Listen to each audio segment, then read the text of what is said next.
बड़ी डेवलपमेंट है और वो ये है कि जापान के जो वज़ीर आज़म हैं किशिदा साहब वो विज़िट किया है। ज़ाहिर बात है इंडिया का जो बड़ा इस वक़्त जिसे आप समझते हैं ना कि हर जगह डिस्कस किया जा रहा है। जापान ने ऑफ़र किया है इंडिया को कि 42 अरब डॉलर की इन्वेस्टमेंट करेंगे और वो किशिदा साहब की विज़िट के दौरान ये बात चली है, जो कि तकरीबन 5 ट्रिलियन येन बनता है। 5 ट्रिलियन येन। ये कोई छोटी स्टेट ये कोई छोटा अमाउंट नहीं है।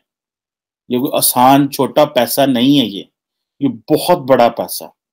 हमारे पास तो वो 50 अरब डॉलर के 60 अरब डॉलर के चाइनीज़ प्रोजेक्ट्स हैं जिनमें से रुके हुए हैं, असां पूरी दुनिया सिर ते चुक ले। और ये देखें कि वो 42 अरब डॉलर की बात कर रहे हैं। और मज़े की बात है कि नरेंद्र मोदी जो हैं, वो तमाम क्वाड पार्टनर्स के लीडर्स को बायलैटरली होस्ट कर रहे हैं। और ये जो थी बेसिकली कहा जा रहा था कि जो 40th India Japan annual summit है और इसमें ज़ाहिर बात है उन्होंने बड़ा एक दूसरे के साथ जो है वो एप्रिशिएट किया, सपोर्ट किया। अब मज़े की बात यह है कि जैसे मैंने पहले कहा कि पाकिस्तान को तो पता भी नहीं क्या बात है।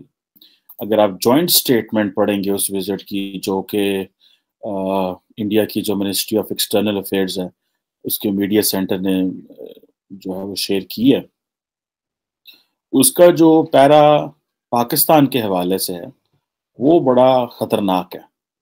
और मेरा नहीं ख्याल कि पाकिस्तान की गवर्नमेंट ये एक्सपेक्ट करती होगी कि जापान जो है वो पाकिस्तान के खिलाफ इस तरह की स्टेटमेंट देगा। और ये पाकिस्तान की फॉरेन पॉलिसी का सीधा फेलियर है।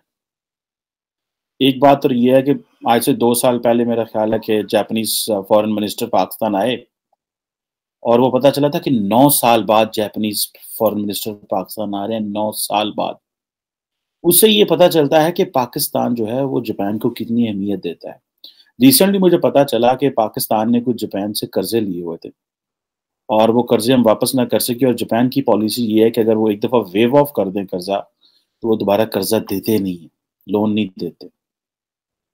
और मज़े की बात ये है कि इस हवाले से मुझे मौका मिला थोड़े दिन पहले, 2-1 दिन पहले आई थिंक 16 मार्च को कि जापानीज़ फ़ॉरेन ऑफ़िस ने मुझे इनवाइट किया कि पाकिस्तान और जापान के जो 70 साल के ताल्लुकात हैं उसके ऊपर बात की जाए। उसमें मैं अकेला नहीं था, सार्क ममालिक से उन्होंने तमाम लोगों को बुलाया हुआ था, जो भी जिनको वो बुलाना चाह रहे थे, भारत से भी थे, श्रीलंका, मालदीव्स, भूटान, जितने भी ममालिक थे उन सबको बुलाया गया था, नेपाल से सबको बुलाया गया और हमने वहाँ पे बात की कि कौन-कौन से मुल्क के क्या ताल्लुकात है। पाकिस्तान के भी 70 साल हो गए थे।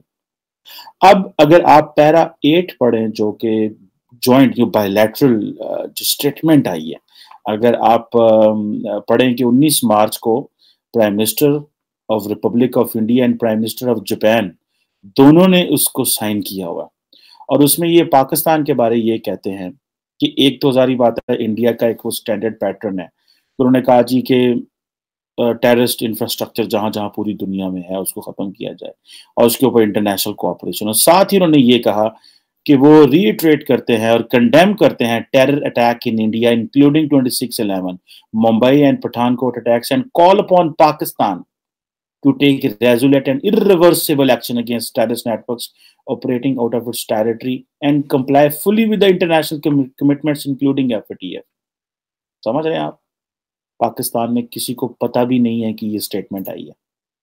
जितनी देर हो गई है मुझे पाकिस्तान को मीडिया देखते हुए, क्योंकि हमारे अंदर के मसाइल इतने हमारे अंदर तो ऐसे अनार्की फैली हुई है कि सुप्रीम कोर्ट को नोटिस लेना पड़ गया उस अनार्की का। तो हमारे लोगों ने क्या स्टेटमेंट देनी है या फॉरेन ऑफिस ने क्या बोलना है या प्राइम मिनिस्टर ने क्या बोलना है, जाहिर बात है पता तो चल गया। अब ये देखें कि जापान जो है भारत का तो ठीक है पाकिस्तान के साथ पुराना मसला है, पाकिस्तान ने भी तो पूरी दुनिया को बताया था कि पाकिस्तान के अंदर जो है वो भारत दहशतगर्दी कराता है और हमने डॉसियर भेजे। कोई एक मुल्क भी ऐसा है दुनिया में जिसको हम ये साथ बिठा के और एक इस तरह की जॉइंट स्टेटमेंट ये कह सकते हैं कि भारत इस तरह कर रहा है? कि जापान के पीएम ने इंडिया का विजिट किया है और एक अनाउंसमेंट की है कि 42 बिलियन डॉलर्स की वो इन्वेस्टमेंट करने जा रहे हैं नेक्स्ट 5 ईयर में। जापान के पीएम इंडिया में विजिट किया है और उन्होंने इन्वेस्टमेंट की है कि वो 42 बिलियन डॉलर्स की इन्वेस्टमेंट करने जा रहे हैं नेक्स्ट 5 ईयर में। तो इससे इंडिया को क्या फ़ायदा होने जा रहा है और इंडिया की जो इकॉनमी है उस पर कितना फ़र्क पड़ेगा इसका?